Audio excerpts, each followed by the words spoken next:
Welcome to Real Jam Radio. I'm Danny Leroux, your host, and so happy to have you with us for this episode. I have a first-time guest, but somebody I've known for a long time, Matt Moore, who writes for CBSSports.com. I think of him as the grand poobah of hardwood paroxysm, which is, I believe, how we met the first time. And we had thought about doing a conversation for a little while and got a couple of really nice things to talk about. We were already going to do one, but the Eric Bledsoe trade happened a few hours before we recorded, and then he had a nice piece on Cleveland's defense that inspired me to look into some stuff, and so we talk about that, and then we go into various other topics for a little bit over an hour. I really did enjoy the conversation, so this episode is brought to you by Harry's. You can get your free trial set, which includes a blade and their awesome shave gel. Go to harrys.com/realgm, and you can check it out. And I hope you really enjoyed this podcast. That was a lot of fun to put together. Thank you so much for coming on. Hey, I'm glad to be on. Thanks for having me on, man. We had talked about doing this early this week, and it just so happened that we're recording it a few hours after the Eric Bledsoe trade. You and I have both talked about it a little bit on Twitter. My piece for Sport News just came out. What are you thinking about it at this moment, and where do you think we go from here with these two teams? You know, I think for the Bucks, it seems like it's a really big deal, but it's probably not. Like they have higher potential. Like a lot of times with these trades, it feels like, you know, if things work out, then yeah, it's really great. But it's not just like one thing that has to work out. It's okay, Bledsoe has to, you know, kind of blend in, has to fit with Giannis first and foremost. Like that's the biggest thing, is he and Giannis have to kind of click. And then Bledsoe has to show that he is the player that he was 2-3 years ago, and not the player he's been over the last, 18 months when he was so miserable in Phoenix and really that squad was. And if that works out, then there's a big potential here. I think he gives them more options for what they can do, removes vulnerabilities in certain respects. He can boost them in a lot of ways, but a lot of this stuff has to kind of go in. It all has to kind of tilt right for the Bucks. And, in the Suns, it's like, well, they ruin their leverage. It's another point guard they burn bridges with. They're going to get a pick at some point way down the future. And there's a slim possibility that things go absolutely just pear-shaped for the Bucks. And then that pick turns into be really valuable in a couple of years. And we're all like, hey, look at that. But the most likely scenario is they get a moderate value pick, and that's fine for what the situation that they were in. They're still a franchise that's kind of lost. But I think the interesting thing for Milwaukee is the lineups they can produce now, the way they can play, and what kind of player Bledsoe is going to be for them. Because if he's capable of if he's still capable of being a guy that can shoot 38% from three, they can get to the rim, they can defend at a high level, he's going to help them in a lot of ways. But you need all those things to go right, and he's got to mesh with Giannis, and that's a big question here. I like that you use the word options, because I think that's a good way of thinking about it. And there is no certainty with this trade. Not only, as you mentioned, what Eric Bledsoe we're going to see, because he turns 28 in a couple weeks. Actually, I think it's almost exactly a month, so we don't know if that guy who was so defensively dominant at age 25 and loosely at age 26 is still there. Like, we hope so. I mean, and definitely the intensity will be better than it was in Phoenix. It can't really be less. And that's encouraging. And another thing that they have going for them is that they don't have to play Bledsoe a ton of minutes. So they can try to get him more if they want to, in the 26, 28 range, and just say, hey, play as hard as you can. And if you get tired or whatever, then we have another guy. And they have Brogdon. The other reason that I really like this trade from their perspective is, again, on the options idea, is that while Malcolm Brogdon had a nice year, he won Rookie of the Year in a very weak class, I don't think any of us were sure of what he was going to be and how he's going to mesh with that group long term. And what Bledsoe does is he says, okay, well, maybe Bledsoe's not going to work, maybe Brogdon's not going to work, but the odds are that one of the two will be fine. And Bledsoe has been, I would say he's probably around like 15th or so best point guard in the league, and that would be a really nice outcome for Brogdon. So I think that it's kind of a hedge in that way, and I like that from Milwaukee's perspective, because it's hard to find point guards of that caliber. Yeah, I'm higher on Brogdon. The thing I like about Brogdon is that he impressed me last year just because, one, I'm always impressed when rookies come in and contribute to playoff teams. I just think it's way harder than we kind of ever expect, because so often we're just going gaga over guys that are putting up stats on horrible teams. And we're like, well, they're young and they're going to get better. It's like, okay. And there's a challenge to that. But there's also a challenge for guys like Steven Adams that came in and earned starting roles on teams that were really trying to win now and couldn't afford rookie mistakes. So you have to play within yourself, and you have to make the right decisions, and you have to be impactful, and you can't be a liability in huge ways, or you're not going to get minutes.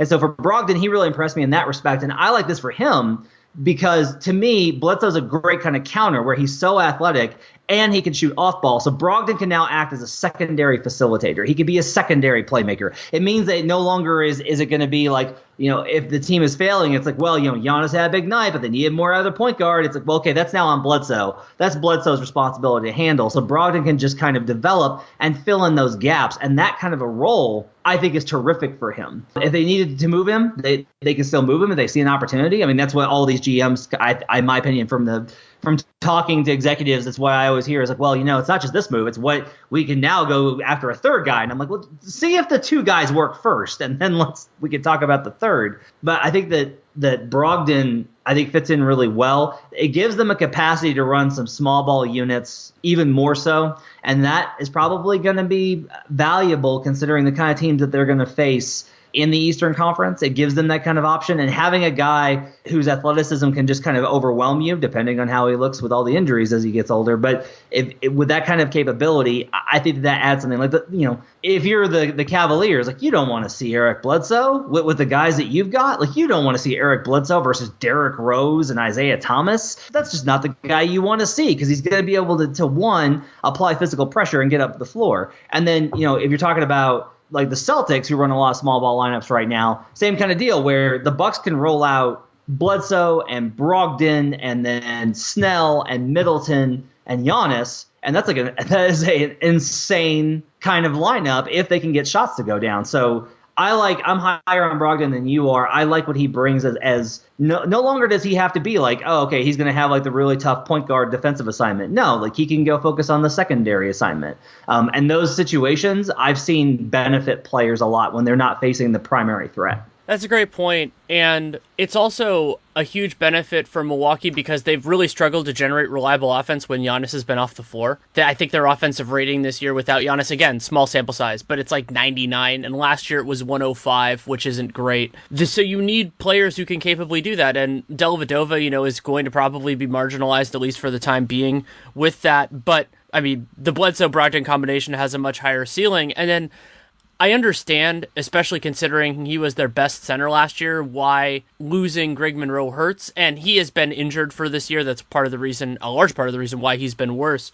But fortunately for Milwaukee, he plays one of the most replaceable positions in the league right now. They have to actually do it if they want to, but getting a 60 to 75% Greg Monroe is a whole lot easier than getting a 60 to 75% Eric Bledsoe. Yeah, Monroe, I was high on him. I voted him, I think, second for sixth man last year. I was impressed because he got hammered about his defense. Zach Lowe wrote about him extensively. I wrote about kind of the upside that I saw with what he could do. Was hammered about his defense. That's a guy that went in and actually dealt with his criticism, and you don't see that all the time. He's a guy that actually said, no, I got to get better at this, and he did. He was signed to be kind of like the star player in Milwaukee, and then the league just revolutionized when the Warriors came about, and then that was completely he was marginalized. But when he was sent to the bench, he didn't pitch a fit. He didn't grumble in the media. He just took it. Like, he just accepted, I'm coming off the bench now. He's a guy that plays no matter what position that he's in, and I like guys like that, and he's efficient too. That's part of it is,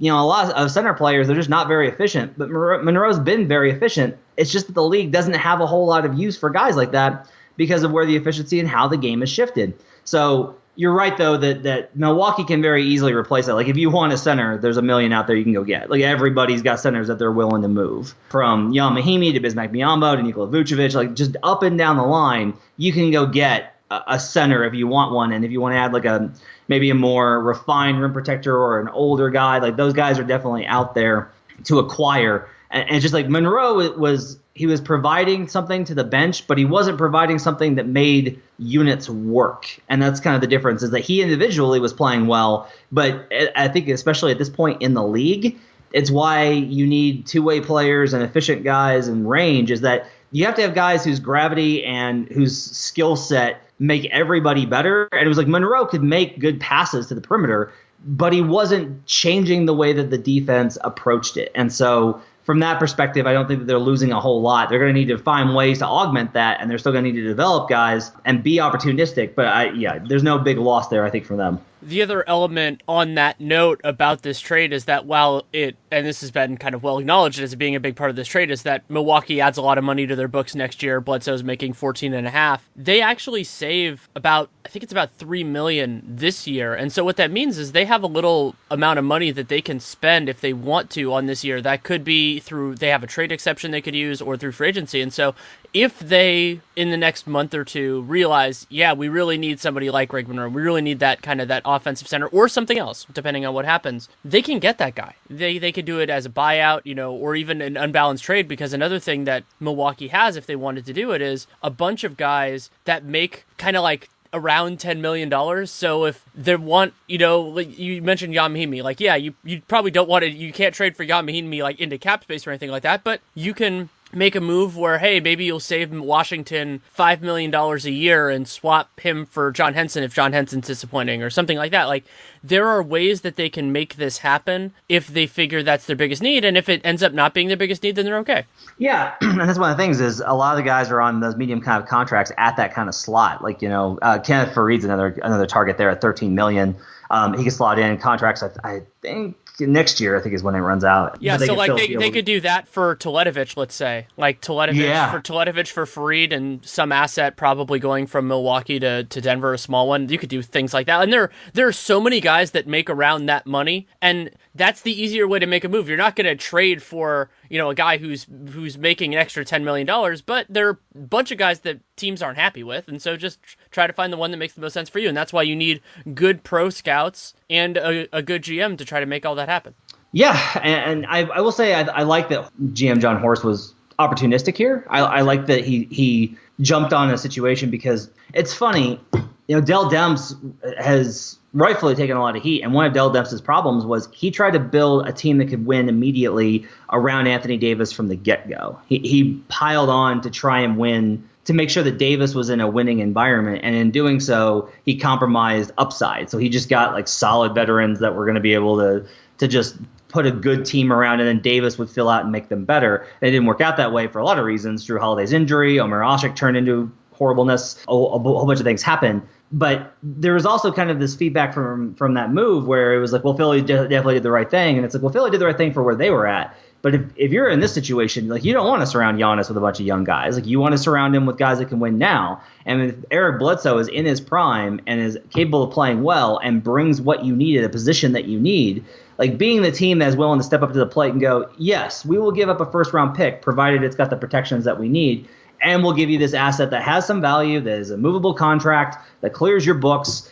We will make that deal. Like, we will go ahead and be opportunistic. I think a lot of GMs talk themselves out of making these types of moves because they're so uncertain, and they wind up thinking about it and being like, well, we'll see, and maybe later, and we can revisit it. And I think you let opportunities pass you by. Sam Presti did not do that this summer. Like, Sam Presti went after opportunities that were available to him to improve the roster. And I think Milwaukee did the same thing here, and I think that's a really smart move with where Giannis is and projecting out the next couple of years. I also think both of those teams or GMs benefited from having a counterpart that wanted what they were offering. So, for example, unless Sabonis and Oladipo really are the world changers they've been so far, which is, it's possible that certainly that they are better than they were last year.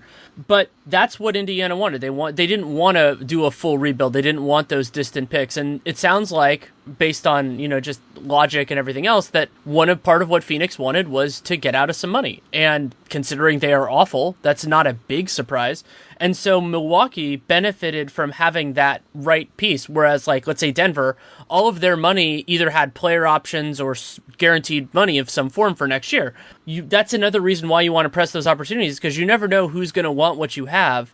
And so you have those conversations, and hopefully it lines up. It doesn't always. Sometimes there's bad luck, but Horst and Presti both benefit from that. Yeah, and I think one of the things that maybe Phoenix did well here was they didn't overweight, and they didn't wait for the offers to change. A couple of people told me in the last couple of weeks that basically teams got their offers in early. Like once the Bledsoe thing happened, a lot of teams just kind of said like, look, this is where we are.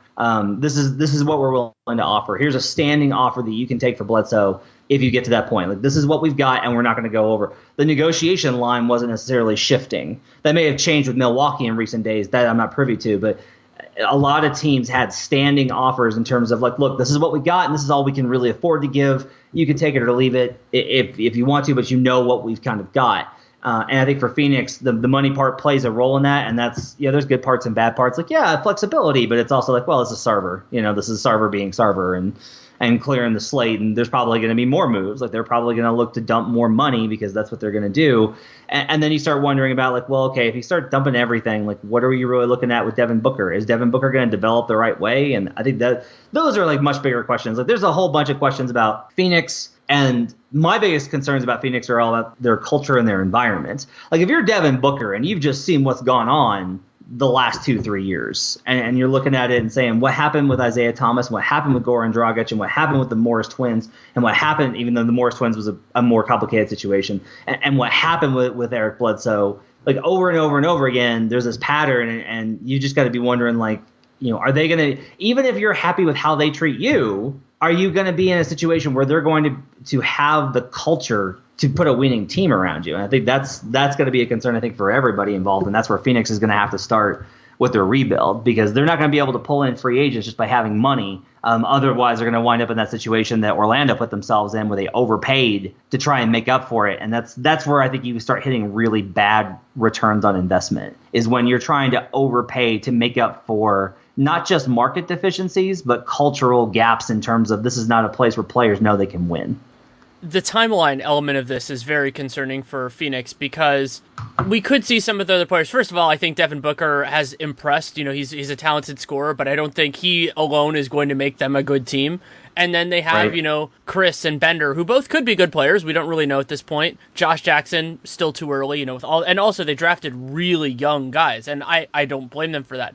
But, well, actually, Josh Jackson wasn't really young, but he was young. So you have all that running together, and, now it looks like McDonough's, he signed a contract extension. He's going to be there for a while. They don't have a ton of flexibility. They gain a little bit in 2018, though I still think they should wait for 2019. So as you said, if you're Devin Booker, you're sitting there going, well, when am I going to be on a good team? And it's even in some ways more desolate than Anthony Davis. He's also not as good as Anthony Davis, but the idea of basically being, when am I going to get my chance to shine? And that's a really hard thing for a player to take. I remember in the early days of when I covered the Warriors, that was a team that didn't have much hope, and it was hard on the players. That day-to-day of being like, okay, my team's going to get their butts kicked probably for the next 5 months. That's not easy to take. Yeah, I don't know where they're going to go. Like, I like Bender a lot. I liked him when I saw him at the Basketball Without Borders camp a couple of years ago. I liked him as a prospect. I really like what I've seen from him now. He is the one guy on Phoenix that even when they started the season and were just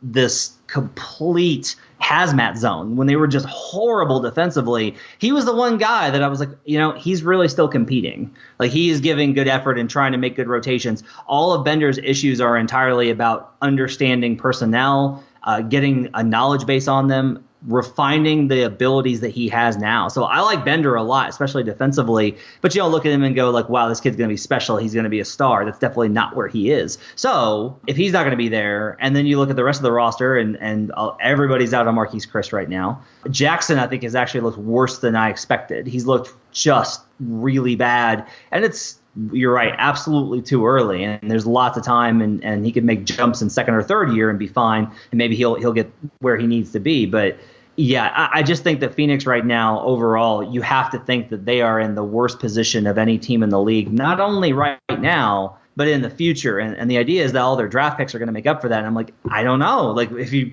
keep putting talented players in a bad environment, when's it going to turn around? It's amazing that it looks like they've swung past the Nets, because the Nets have some young players, and the Nets are getting out of the circumstance where they're going to do their picks, where they owe their picks. They still, of course, owe this year. The other thing that Phoenix has to hang their hat on eventually is that they are getting those 2 firsts from Miami from the Dragic trade, which ends up being the most successful by far of the 3 trades involving their former 3 point guards. But those picks, I mean, we still don't know how good they're going to be. They'll be okay, and Phoenix is going to have their own. But if that's the way you're building, it just takes a really long time, and you have to be patient, as you said, and that's where you can bait yourself into those bad decisions. And you think back to like that they went hard after LaMarcus Aldridge, and while Aldridge is still a talented player, I don't think he would have brought that team like into the playoffs or anything like that. Yeah, I mean, LaMarcus Aldridge has to be like, whew, dodge that one. That's got to be a moment of relief for him. Yeah, and a lot of it's also, you obviously you need the lottery. That's like a big deal, is you need the lottery to swing your way. It'd be interesting this year if they can land top 3, which they absolutely should. Then you're really looking at, there's 3 guys that are considered not can't miss, but pretty close to can't miss, in Doncic and Porter and Bagley. So then you would have like a real franchise guy to kind of build around if Booker doesn't make a leap this season and start looking like he's a guy that can lead your team as its best player. So there's all these opportunities that can come, but you also you have to hit. We don't know. We don't know if that's the thing is with Doncic and Bagley and Porter. What if you get the one guy out of them that misses? What if 2 of them hit and 1 of them misses and you get the one that misses? All of these things, and then you got the tanking rules that are changing, which obviously aren't going to have a huge impact. The percentages aren't drastically different, but they're really problematic. I think if you're in this area where the Suns are, where you're like, our entire hope rests on the draft and building a whole bunch of young talent, that's where I think it gets really complicated. It does. One last point on this trade, and I don't think, especially because the miles on the tires are very, very different, that it matters that much. But it's just one guy getting drafted young and one guy getting drafted old. Eric Bledsoe's 3 years older than Malcolm Brogdon. It's not that big a difference. Thank you for sharing that piece of information with me. I wasn't aware of how old Malcolm Brogdon was, and I thank you for sharing that information with me, Danny. Just brightened my day up. Thank you. Anytime. Before Matt and I move on to many of the other topics that we want to discuss, I want to take a quick moment to tell you about Harry's. Harry's is a sponsor that I have personally used for a long time, and I love the way that they are doing the promotion right now with Real Jam Radio. So I can tell you about how much I love their shave gel. That is my absolute favorite thing that they have. And their razor gets a great shave for me consistently, which I love and is important to me, especially now that I'm doing stuff on camera more often and doing public appearances related to the book and everything else like that. Looking your best is more important than ever, though it's always important. And what I like so much about what Harry's is doing, beyond their approach and everything like that, and I'll talk about that in a bit, is the way that they're betting on themselves in this current promotion. So what you do is you go to harrys.com/realgm and you get a free trial set. So that's a razor, blades, shave gel, and a blade cover. All you have to do is pay shipping. So this isn't buy a bunch of stuff and you get a little bit cheaper. And of course, those are an important part of our business. But basically what they're saying is if you try their excellent materials, you will want to get them for yourself. You will want to give your money there. And that all you have to do is pay shipping to make it happen. And when you get it, and if you love it as much as I do, when you want to buy it, the great thing is that it's high quality materials at a great price. So it's not like they're trying to sneak this in for you and then trying to get you to go to these sky high rates. No, it's a great product at a reasonable price that they're just having you start for free so that you can see what it is, you can experience it for yourself, and then you can work from there. And they control the means of production. They bought their own factory, which had 100 years of blade making experience, and then they take out a lot of the other factors that drive up cost, whether that's middlemen and markups, depending on the stores they're going in. By dealing directly with people, they can accomplish their goals. And so try it out. Go to harrys.com/realgm, get the free trial set. All you have to do is pay shipping, and then hopefully you love it as much as I do. All you do is you pay the reasonable price that they have for it, and you'll love it. I've been using their products now for, I think it's more than a year, and I don't ever intend on going back. So again, harrys.com/realgm. So you wrote a piece earlier this week, I think it came out on Monday, about Cleveland's defense, and it's something that has been kind of lingering in the back of my mind throughout this year and to a point during the finals. You're watching the finals, and so I think the place to start with this is this an October, November, December concern, or for you, is this an April, May, June concern? It's definitely a June concern, and I've been baffled by this. Like Tom Ziller today in his newsletter was talking about how just miss me with all this Cavs are in trouble stuff. We know what they're going to do. They do this every year. It's totally fine. I was like, well, look, in the finals, the reason they lost the finals was not their offense. It was because of their defense. That team that we had seen all year long, I mean, like, the Cavs are bad defensively. We kept saying, like, look, the Cavs are still bad defensively. It's March, and the Cavs are still bad. That team showed back up, and this is where it gets, I think, a little complicated, because is LeBron amazing? No doubt. Like, I'm one of the guys that is insistent and am committed to making sure that while we have him in the game, we all recognize how amazing this guy has been each and every season of his career. He is just unbelievable, and he continues to do so in his 15th season. 7 the other night? Like, unbelievable. Like, his performances are amazing night after night after night. However, the problem is he's expected to contend for a championship. And the other thing is, no matter how good he is, the reason they ran through the East last year is because the East vomited on itself. They faced that Pacers team, which was obviously just not in a position to do anything. It was falling apart at the seams, and no one was happy, and George was halfway out the door. Right? They face the Raptors, who we just at this point know that's a team that throws up on itself in the playoffs. Like, that's just who they are. They're a team that throws up on themselves in the playoffs. If the seedings had been different, maybe the alignment goes differently, and Cleveland actually gets a challenge. They face Boston, where Isaiah is clearly not 100%. That doesn't mean anything, though, in regards to how that matches up, because Boston was always a try-hard team. And we know Boston was a try-hard team because Danny Ainge tore that team down to its foundation because he saw the same thing, that this team was nothing but a bunch of tryhards. So my thing is, I don't have any guarantee that this year in the East they're going to have a bunch of teams that are going to throw up on themselves. I don't have that guarantee. And if your defense is the problem, if it's not your offense in the playoffs, honestly, until you face Golden State, you can win by playing really sound defense and just being able to execute and winning tough games. That's still true. That's an old maxim. In the East, that's definitely true. In the West, you have to be able to bring firepower. That's definitely true. It's why I remain skeptical of San Antonio, no matter how much they were up in game one. You have to bring firepower to the table. But in the East, you don't need to. As long as you can run something as long as you have enough talent to run a functional offense and your defense is great, you can win. But if your defense is suspect and you're constantly trying to outscore teams, you're leaving it up to where are your shooters at? Are your shooters in a good place? And you look at it, and this year they're missing a bunch of three-pointers, and they'll probably get better. But this team is old. There's no way for this team to improve. Everyone talks about this being an effort and energy issue. Their guys are 35, 36, 34, 32. There's only so much more effort they can give. And when I went back and looked at what was giving them problems and I broke it down, they're fine in pick and roll. They have the number one defense in pick and roll versus the ball handler via synergy. And there's complications with that stat, but the fact remains. Their big problem is that they are surrendering huge amounts of spot-up threes. And that is like the one thing you can't do in this league right now, especially against the Warriors at the end of it. So there's all of these ways in which, to me, I'm not saying that the Cavs are doomed. I'm not saying they can't turn it around. I'm saying there is reason for legitimate concern right now, and we saw that last year. I think last year is what was more of the mirage than anything else. Last year very well could have been, and another point that you made in the piece, which needs to be appreciated for what it is that they have added a lot of clear, unambiguous negative defenders to this team, and those players are real big trouble, not only against the Warriors, but against the best of the best. Their point guard rotation, Kyrie was inconsistent, but he did have his moments sometimes, and they also knew how to deal with his weaknesses. I think that can be underappreciated sometimes. Okay, so they had Kyrie. That was an issue.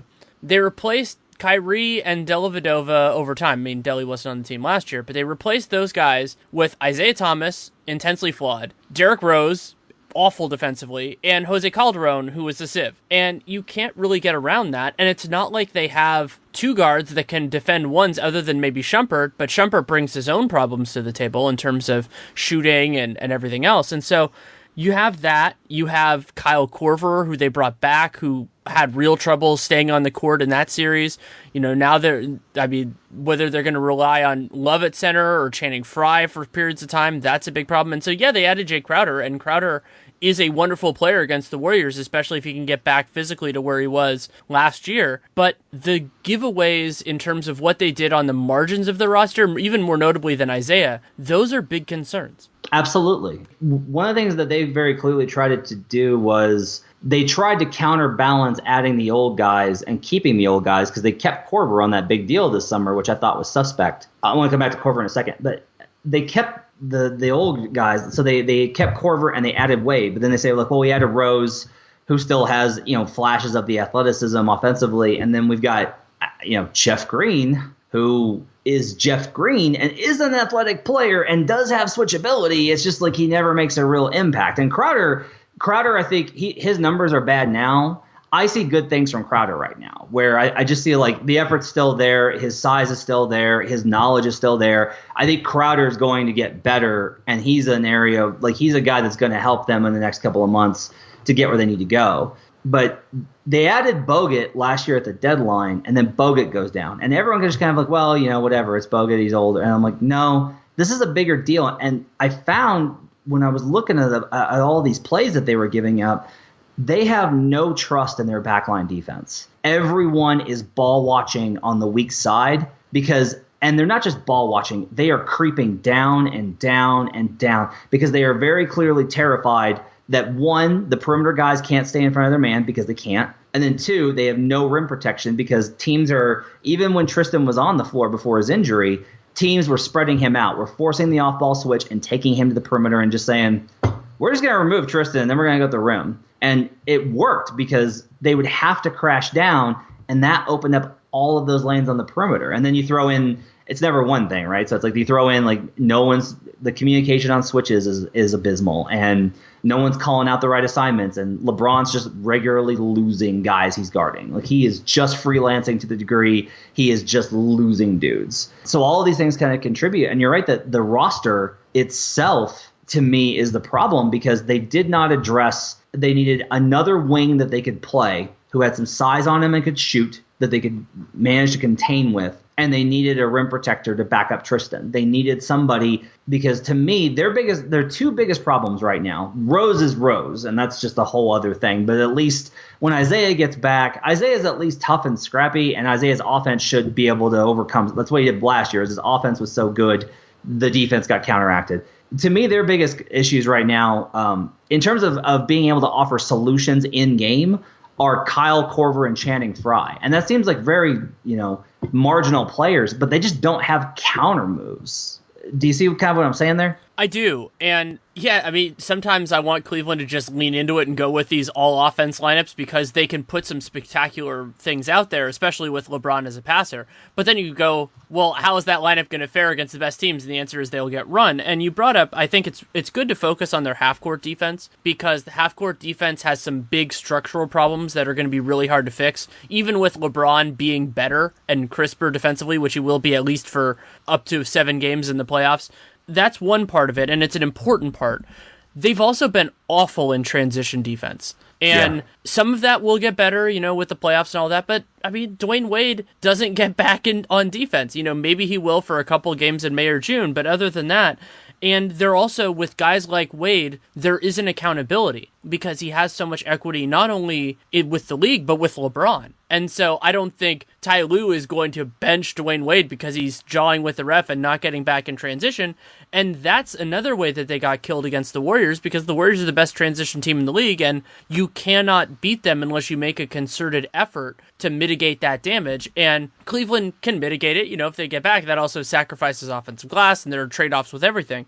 But some of their problems will be fixable, but a lot of them won't be. And the other point, to go back to what you were saying before, is the choice that they're making now to get back to the rim to not concede dunks, but giving up threes is a logical choice, but it's also one that can burn them later on. The problem with defense is you want to not have to make that choice because when you have to make that choice, you're going to get burned. And that's what happened versus the Warriors. Everyone everyone just kind of assumes because it's the Warriors. It's like, well, the Warriors hit a bunch of threes. No, the Warriors sliced them up at the rim. They killed them on cuts. They killed them on cuts in those finals because they were able to, because the Cavs had to send so much defense to contain all those perimeter dudes. And if you crash, then yeah, you're leaving open the best shooters alive and you're going to get burned. But they were getting killed at layups and cuts to the rim. KD in particular was just slicing through, and he's hard to guard no matter what. And the Warriors are this independent problem. And I think the Cavs can't even worry about the Warriors at this point. It's like they have to worry about the Warriors because that's the only thing that they supposedly have to be concerned with. But I think at this point, they just need to try and figure out how to be a good team again.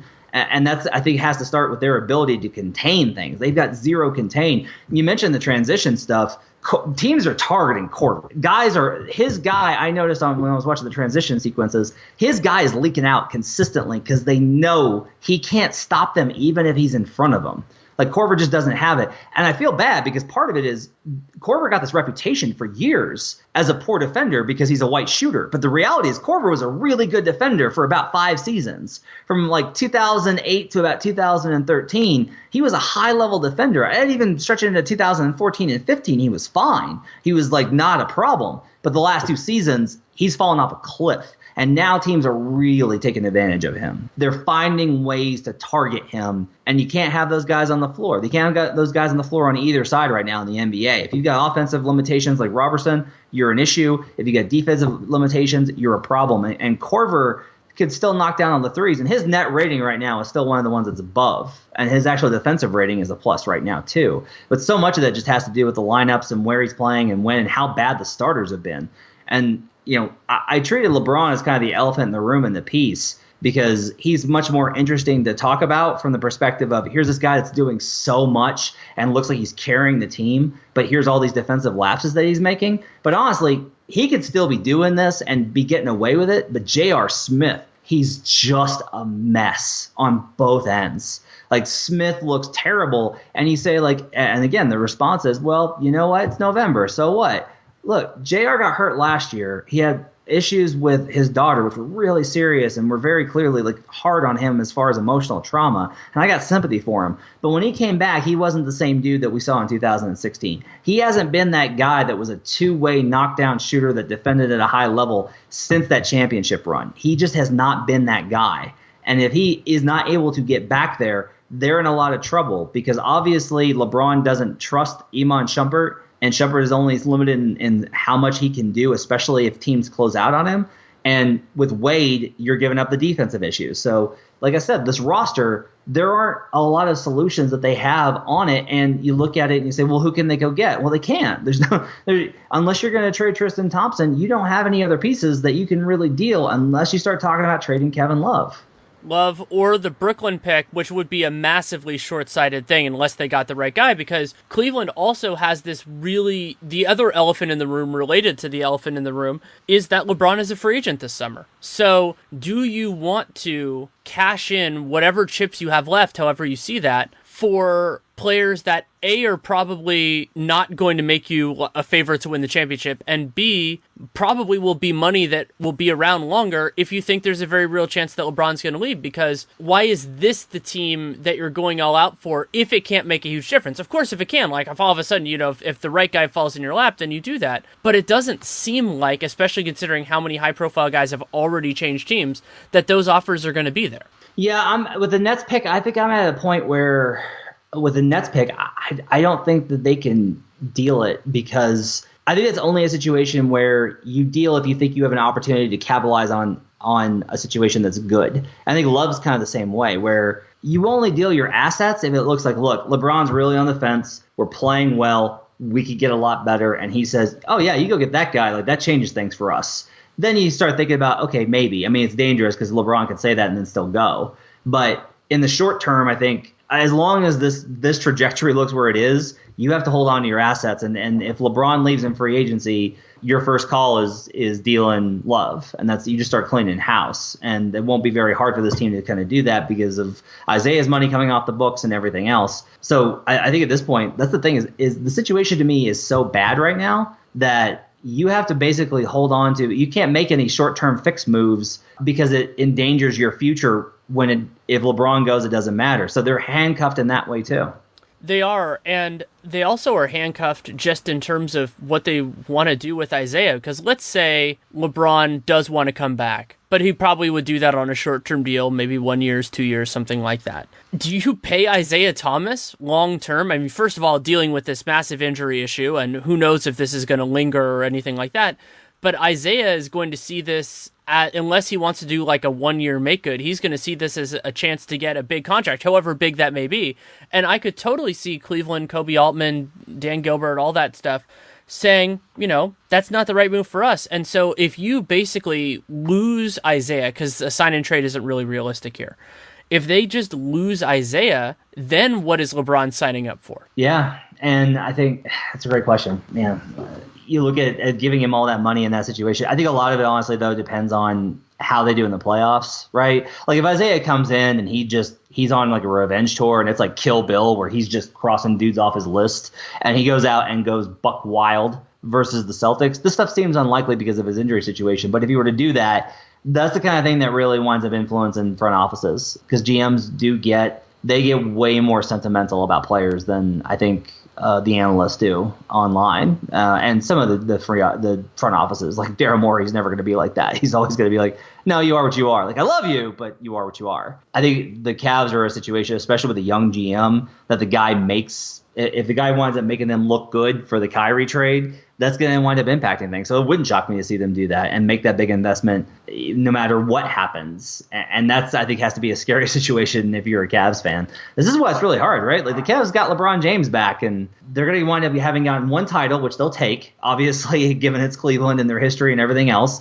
And that solves a lot of the wounds. But they're going to wind up getting one title, and then the cost of it could wind up being a long time of struggle. And this is extrapolating a lot given we're 11 games into this season with a lot of things left to play. But I've just started seeing patterns in how things go in this league. I'm in the same place with the Bucks where I'm like, I want to believe that they're going to build a contender around Giannis and he's going to develop and he's going to be their Dirk and it's going to be amazing. But the more likely scenario is no, like their moves, which were probably calculated and smart at the time, wind up failing. And then Giannis gets frustrated, signs the extension, gets more frustrated, and then down the line asks out, and they wind up trading him. Like that's just the most likely scenario because I see it happen over and over and over again. And with Cleveland, star player, end of his career, not end, but toward the end of his career, a lot of weird things happen. Now they're in the situation with Isaiah with his injury and everything else. Had to take him on because it was the best offer they could get for Kyrie, who wanted out. All of these things, you look at it and you're like, there's just a lot of ways that this ends up going badly for Cleveland, which is stunning because they got LeBron James back 3 years ago. It's just weird how fast this league can turn. Yeah, it is. And that inspires me to think. I've been thinking about something throughout this year. I actually wrote a piece on The Athletic for it earlier, but the idea is basically thinking 2-3 years in the future, just who is going to be that rising team? Who's going to be, maybe they don't win titles, but who's going to be the next rival? Who's going to be the next contender? And there are certainly reasons to be optimistic about various circumstances, and I think the place that you start to look for that is teams that have MVP candidates. But a couple of those spots, San Antonio being a notable one, Kawhi Leonard is absolutely in that conversation as long as he's healthy, but a couple of those teams have really limited their ceilings or just have limited ceilings due to circumstance. And so, I've spent part of this year, there have been teams that I've really liked.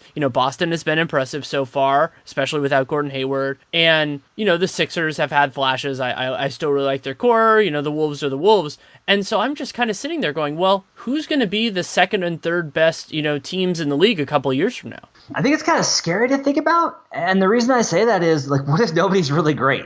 What if it's just really is just the Warriors and then everybody's just kind of okay? I think Minnesota is probably the easiest answer here because they have a younger star in Butler who's going to be – his shelf life is going to be pretty long barring injury for what he's going to be able to bring to the court in his prime. And then Towns and Wiggins are only going to get better in certain areas. I still have a lot of skepticism about Wiggins, but Towns I have a lot of faith in despite how bad his defense has been. And Wiggins has shown a lot early in the season. They to me just seems like that team is going to go places. I think it's weird to talk about who's going to be good versus promising. I think the Bulls could be promising in a couple of years. As bad as Foreman and Paxton have mismanaged the situation, look, I still think Zach LaVine is going to be good when he comes back. He's a hard worker. I think he'll come back and be really dynamic. I love Lauri Markkanen. I loved him as a prospect. I loved him in the draft. I loved him in summer league. I love him now. I love Lauri Markkanen. So that combination, they're going to be bad and get another good draft pick.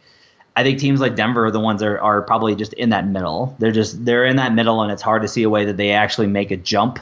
Portland, I think, is another one where it's just what's the upside for Portland? Where's Portland going to be in 2-3 years? Where is Portland realistically going to be in 2-3 years if they don't do something bold like trade CJ McCollum? If they commit long-term money to Nurkic, who is good and has nights, but also has a lot of nights where it's not there. that's the thing is I think if you ask who's going to be those surprise teams or who's going to be that team that's like on the rise, I think they're going to be surprises. I think it's going to be dependent on things that we don't see coming. Philadelphia, requisite mention, like just Philadelphia in general, requisite mention for Philly. But so many of these teams I think are going to get trapped in the same place that a lot of teams get trapped in, which is they're going to be 6 through 10 and battling every year to kind of figure it out without ever being able to find that kind of secret answer that so many teams seem to find. A key component, and I agree with you, a key component of that is a lot of the MVP candidates, which so I have the stat that other than the Pistons teams, no NBA champion has not had a player who had already won an MVP since I think it was the 81 Celtics, and that 81 Celtics team had Larry Bird, but Bird hadn't won an MVP yet.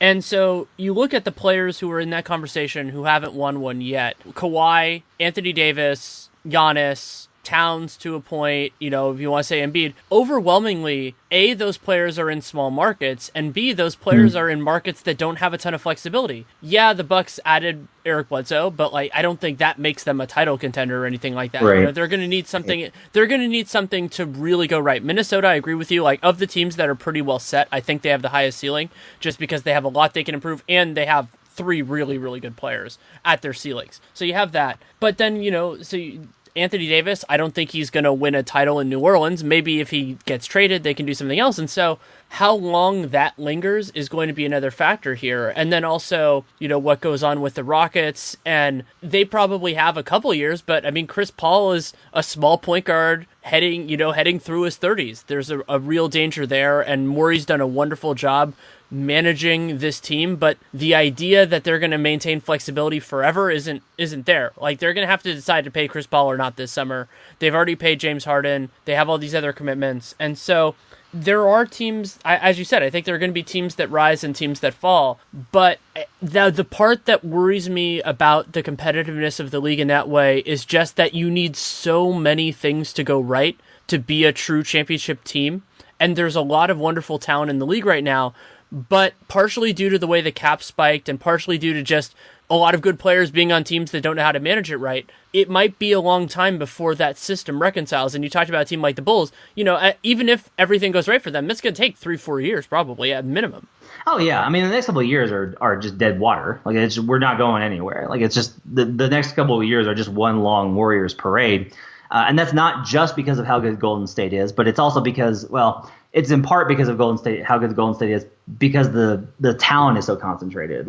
If KD was still in OKC, we'd still be every year talking about maybe OKC can make a run. But now it's no, they cannot make a run. Even with this concoction of Paul George and Carmelo Anthony, I'm not of the opinion that they can really make a run. But one thing we have to keep in mind, though, is that there are always implosions that redistribute the talent, right? So you look at a team like Portland. If Portland were to just have a complete implosion, there's no sign that they will. They're probably just going to be fine. But if they were to have a complete implosion, and even if they just kept Dame, you're looking at Nurkic on the market, CJ McCollum. Those are two guys that could fundamentally shift a lot of other teams and improve them in significant ways. But it's also guys like Mo Harkless adding he's a really valuable wing guy, or Al-Farouq Aminu. They add a really good multi-level player. Noah Vonleh, I like a lot over the next 4 years. I think he's going to make some real big jumps in terms of what he brings to the table defensively. The Clippers are another one. DeAndre Jordan, if they make that trade eventually, that shifts how things go. New Orleans is the big one, right? Because they've done such a bad job of managing this, and Demps is still there, but they're on really shaky ground.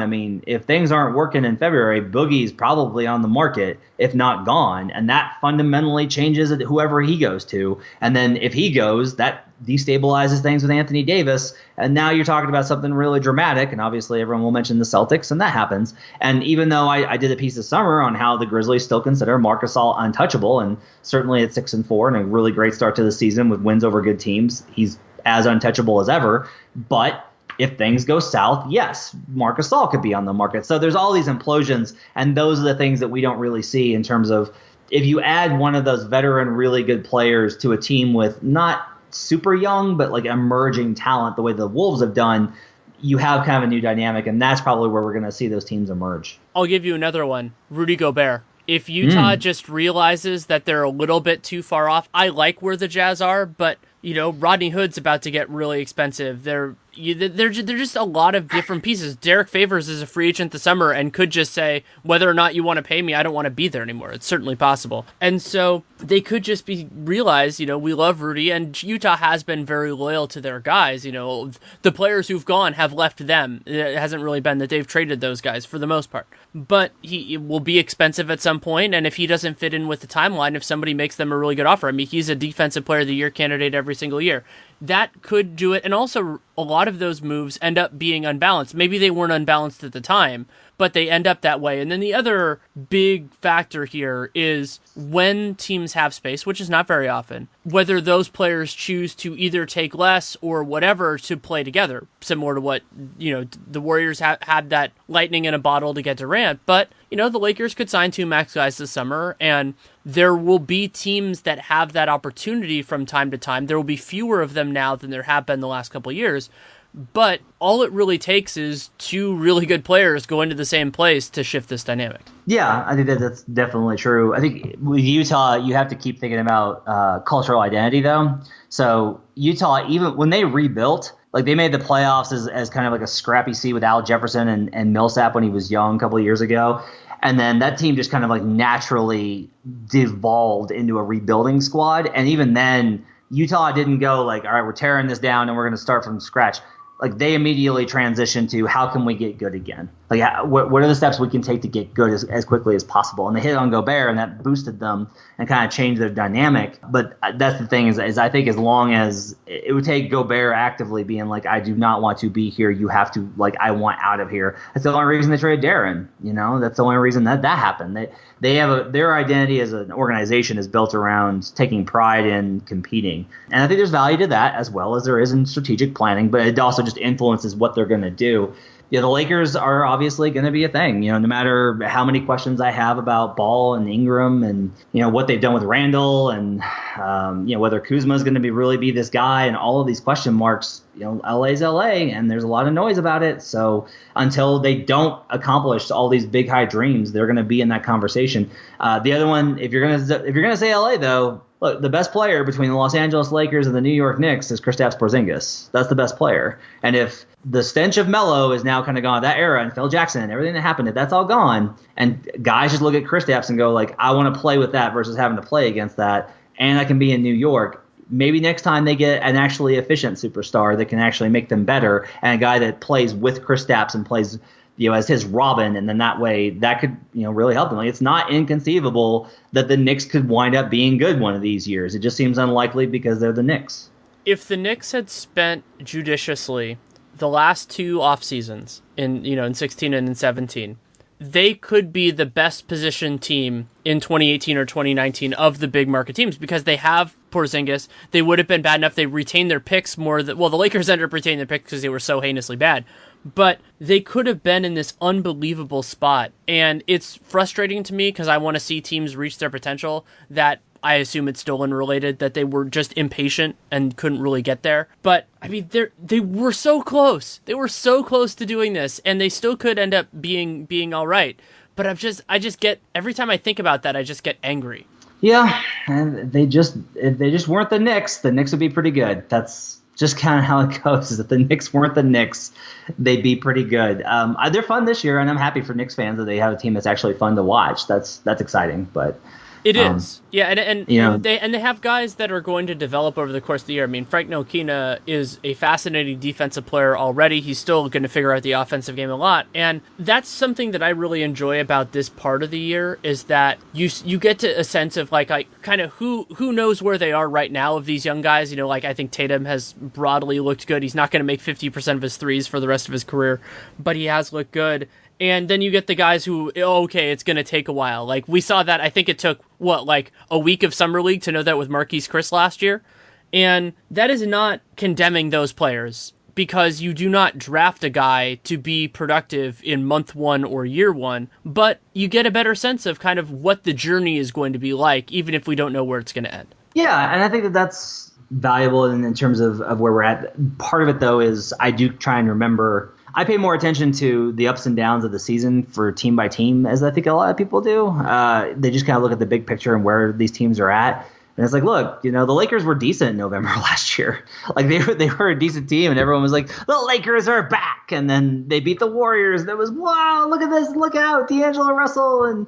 And then no, like they're a bad team. And so some of these teams are gonna fall apart. And we talked about the Cavs. The Cavs will go on a run at some point. I don't think that the Cavs are just done and going to miss the playoffs. That's insane. They have LeBron. So they're going to go a run at some point. So but there have been a lot of teams that have started off really hot. It's also one thing I've learned is if you play 2 solid months of basketball, you can make the playoffs, especially in the Eastern Conference. Like that's how the Heat almost made it last year is everyone's like, well, they really rebounded. Well, no, they played well for about a month and a half. That was about as long as Miami actually played really good basketball, and then they went back down to earth. But if you do that, like you can make the playoffs, but sometimes that winds up masking who you are. I think with these young guys of seeing who's really good, there's also you have to be cautious of there have been guys that have had really good starts and then things just change for them. And there's so many dynamics too. It's like coaches and teammates and roles and personal lives and how they adapt to the fame and everything. But that, I think, is what makes part of it fun, though, is seeing the kind of the ride. I think Kristaps Porzingis has been kind of a blast to watch because he was this phenom his rookie season, and then last year I was really unimpressed with him. I was like, no, like he doesn't know where he is on defense. He looks lost. He's talking about how much he likes the triangle. Like this just seems like nonsense. Like he's feuding with Hornacek. And then this year I'm like, nope, he put it together. He's insane. He's just absolutely insane. And we're gonna see that with these young guys. I think battle constantly because right now it's. Towns' defense is so bad, and look what Kristaps is doing, and Jokic is struggling to fit in with Millsap, even though he's averaging so many assists and shooting well from the field. There's going to be this constant back and forth about these young bigs, and that to me is going to be really fun to watch on a night by night basis as it evolves. They also have such different skill sets that I get really excited because some nights you see Jokic is a world beater, some nights Embiid is like that, and then other nights, it's a little bit shakier there. But that gets into the last thing I wanted to ask you about, because you've watched more. I've watched the Nuggets, I watch everybody, but you've watched far more of them than I have. Is what's your feel for their offense so far, and where do you see this going? I mean, for whatever term you feel comfortable giving an estimate on. I think they're doing better now. They've stabilized a little bit. The Warriors' loss wasn't a schedule loss because it's not like if they were playing on healthy rest, they would have beaten Golden State. But like your third game in 4 nights on a back-to-back, even if you're home versus Golden State, who's off of 2 days rest, like you're just going to lose that game. You are just absolutely going to lose that game.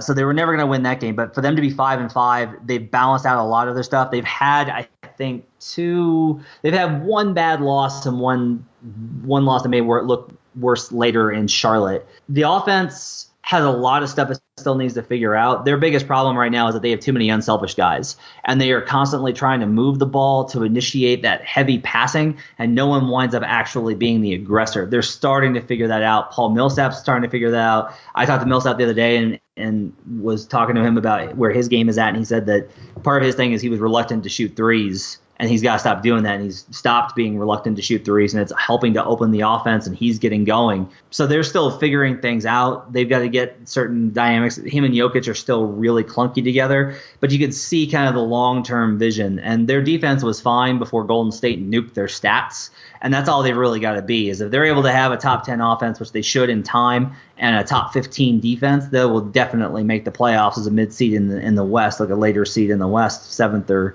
6th, maybe, worst case 8th. There's a lot of potential there. The hot start by most of the division has calmed down. That's going to help them. A lot of it for Denver isn't going to be about how good they are. It's just going to be about finding ways to win games. And that's been something that they've struggled with. So they are going to be a team where every win feels like a really big deal and every loss feels like an even bigger deal. And that could be draining on them. That's one of the concerns I think I have for them this season is they are just going to have to feel like every single game is so important. And that's always been a challenge for this team through the years. Something I want to watch for them in the next month or so is they have a bunch of winnable games. So first of all, taking care of business in those, they play Brooklyn the night we're recording this. Then they also play Sac and the Lakers and the Bulls in November. But really the ones that I'm going to be focused most on are when they play good teams in Denver. So they play the Pelicans, they play the Magic, they play the Thunder, they play the Grizzlies. They're not going to win all those games. Totally fine. They'll lose some, they'll win some. But how they look, whether they're competitive, and those sorts of things will give me a sense of not necessarily if they're going to make the playoffs, because I feel like they are, but where they are going to go seed-wise. And for a team like Denver, especially early on as they're still building to something, those wins can be very important in the broad scope of things. It's funny you mention that because I have the exact opposite kind of thing to watch on them. My thing is they're going to have to beat the bad teams, which is what they've struggled with. They have to beat the bad teams. And I harp on this every year. Win-loss profile is so important. If you want to make the playoffs, if you're not an elite team, if you're not a team that has the luxury of coasting, your win profile has to be you have a good record versus the bad teams solidly above 500 versus teams that are under 500. And then you are just like a mixed bag in the middle with some really quality wins alongside some normal losses. Like, it's actually better, I think, to lose to teams that are in your same tier, the little middle area, and beat some of the better teams, because you can just catch those, or those are building blocks that you can look back later and say that really boosted us. But you have to beat the bad teams.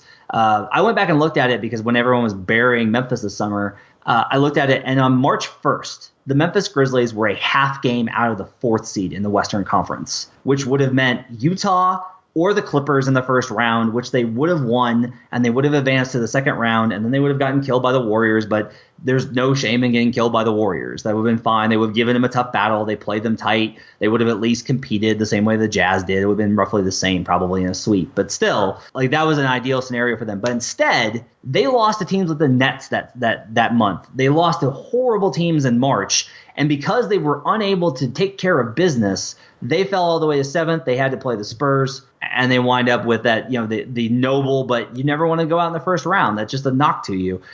If they had make it the second round, their narrative is probably a little bit different this summer. That's who the Grizzlies have to beat. That's who Denver has to beat. Denver has to beat those bad teams. And to their credit, they beat in Sacramento. They beat Atlanta. They beat Brooklyn. They lost to the Knicks on the back-to-back, and that was one of their few really bad losses. But even then, Kristaps had a career night on a back-to-back, and sometimes that one I'm like, oh, okay. Kristaps scores 38, and you're on a back-to-back, and you've been in New York for 3 days, which that's going to distract you, let's say. Then yeah, I think that's okay for a loss. But those this week is another example. Last week they came out really well because they had Toronto, who they caught napping and just clobbered, eked out a close one versus Miami. So they went 2-1 going into that, or they went 2-1 after the Warriors lost. Now this week they've got Brooklyn, who comes in on a back-to-back in Denver. They've got OKC on Thursday, and then they've got the Magic, who come in on a back-to-back on Saturday. Denver's got to go 2-1 in this stretch. They can lose that Thunder game, fine. That's okay. Lose to the Thunder. They're a better team than you. But they've got to win those other two for this homestand to be successful, and those are the games that are a big deal. I don't know if it's easy to pull, but I would love to see the stats of teams that are playing the second end of a back-to-back in Denver when they won the first game. Because I feel like that's an even bigger one. Because, so Brooklyn, they won. This might be, because this is probably going to come out on Wednesday, this might look really stupid, but I'm going to say it anyway. Brooklyn won against the Suns. And I feel like you could probably take it off a little bit. And Denver, with the altitude and being a good team, I just feel like they're going to run those games, or at least they damn well better. Yeah, they don't dominate. That was their big issue last year, actually, was they got caught early on. A bunch of teams coming in on that back-to-back beat them. Under Malone, they have not been great against teams that come in on the back-to-back. Part of it is that their pace has struggled. They haven't been the kind of up and down team that they were in the past. And if you're not running teams in the altitude, the effect doesn't hurt you as much. Everybody knows coming in what you're doing. They know the altitude's an issue. And so if you don't make them pay for it, you're going to struggle in that regard. And Denver's 16th in pace this season. So they are not a team, and that's what's crazy, is they're really good in transition. They have one of the better offenses in transition because they have so many guys and so many weapons. They play a lot better when they're not trying to figure out what they're doing, when they just play, but they have to take advantage of that. And that'll be kind of the challenge. They should beat Brooklyn, but that's the thing is can this Denver Nuggets team beat teams that they should beat? And that's going to be the secret to whether or not they make the playoffs. Yeah, it's a great point. Anything else you feel like we should discuss before? I mean, we've had a good conversation so far. Is there anything else that's kind of pressing on you that you feel like would be interesting to talk about? No, I think I'm good. I feel like we covered a lot of good stuff here. I've enjoyed this conversation. You are such a smart person, Danny. Well, thank you. I've enjoyed it too, and it's fun because we did very little planning on this. I wanted to talk about the Cleveland thing, but other than that, and that's the enjoyment of talking with somebody who knows this stuff and who we can go into it. And I, of course, as always, enjoy talking with you. Thanks for having me on, man. Thanks again to Matt Moore for taking the time to come on. You can read him at cbssports.com, including that Cavs defense piece, which is still up. That went up on Monday. And you can follow him on Twitter. He has a boatload of followers, but in case you're not one of them, HP Basketball, HPBasketball, related to Hardwood Paroxysm, the site that he was the editor emeritus of, and we're all hopeful will come back in some form, and I don't have any specific intel on that, but it's something that I hope for because it was such a great outlet for a lot of us. I didn't do much for HP, but I really loved the group of people, and that it helped launch so many excellent writers and thinkers is something that must be appreciated as a part of, my generation of writers. So thanks to Matt for nurturing that and being such a big part of it. I'm in the process of figuring out where I want to go with Real Jam Radio in terms of team-specific stuff versus overall league stuff. I've really enjoyed the conversations with both Matt and with Jared Dubin last week. And there's so much that's going on, and the advantage of doing these once a week or thereabouts is that a lot of things change from week to week. And, some points you're worried about Cleveland's defense, and actually we're always worried about that, but different stories come and go, and so I think I like going more in that direction. But if there is a team or an individual that is clearly something worth talking about, I will absolutely do an episode or a segment on it. I think that's important. But especially as long as I have good guests that have enough of a wide base, I'm going to keep going to that conversation as much as I can, because that is what I enjoy the most, and I hope you do too. If you have any feedback, good, bad, or indifferent, Danny Leroux, NBA @gmail.com, at Danny Leroux on Twitter. Email's way better. You can write it. If you write it, I will read it. I might not respond because I'm busy, but I will read it. That is my promise to you, and I will not make that promise without keeping it. If you want to support this show, or really any other podcast you like, leave a rating, leave a review in the podcast player of your choosing. It's great if it's iTunes, to be honest, but it doesn't have to be. And you can also subscribe and download every episode. Absolutely huge things to do. And then the other one for every podcast that has them is check out our sponsors. So for this episode, that's harrys.com/realgm. You can get a free trial set. All you have to do is pay for shipping, and it includes razor, includes cover, includes their awesome shave gel, and so you can try it out for yourself and keep going back to it like I have been, hopefully. And if you want to support me, there's a lot of different ways you can do that too. You can listen to the Dunked On Basketball podcast I do with Nate Duncan. You can listen to Warriors Watch, read my work at The Athletic.